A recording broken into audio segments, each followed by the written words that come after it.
Merab versus Umar Nurmagomedov is happening at UFC 311 for the bantamweight champion. Now, who's going to win this fight? Well, before we talk about who's going to win this fight, let's take a look at the latest performances in which Merab fought Henry Cejudo, in which Henry Cejudo robbed Merab in round one. Have long been a part of the arsenal. But then Merab brought it back, took control of the fight, slammed Henry Cejudo in round three, and Merab ended up taking it by decision. And after this, Merab went on to fight Sean O'Malley, in which Merab started out great, took control of the whole entire fight with his wrestling and grappling, and Merab won by decision. Let's take a look at Umar Nurmagomedov's latest performances, in which he fought Beksa Almakhan, in which Beksa Almakhan dropped Umar Nurmagomedov in round one. He asked him about it. He said, "We're training like robots."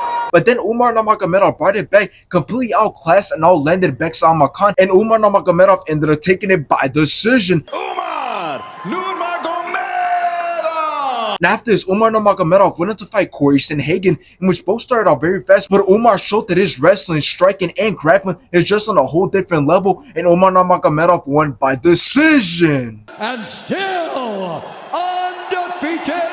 Now, it's crazy that we got this fight because, yes, it may have seemed obvious that Umar was going to be next for the title, especially since he beat Corey Sanhagen, who was ranked number 2 when he fought him. But it still surprises me because before that, Umar had fought complete nobody, so I definitely believed that the winner between Davidson Figueiredo and Peter Yan was going to be next for the title. But it turned out that Merab wanted to show that he's not ducking Umar and that he wants to show that Umar's levels below him in every single way possible, on top of the fact that he doesn't believe that Umar deserves to be in the position that he's in. But now let's talk about this fight. Well, it's obvious why Merab wanted to avoid fighting Umar, because although Umar's undefeated with a record of 18 wins, his resume is trash compared to Merab. So although he has finishes and although he has dominant performances, that's not going to mean much in this fight because Merab has beaten a list of champions, and not only did he just beat them, but he dominated them with his crazy pace, wrestling, and grappling. So I believe that when the fight stays on the feet, it's going to be a pretty even fight, but you could argue that Umar has better boxing skills, and on top of the fact that he's taller, that actually might give him a slight advantage. But even then, I don't think that's going to mean much in this fight. I still believe that on the feet, anybody can take the win. The real fight begins when both men begin to wrestle, grapple, and start to defend each other's takedowns, because that's when we'll find out who's the better and more dangerous fighter all around. But check out Merab winning this fight. His cardio is there, and I believe that his aggressive and dominant wrestling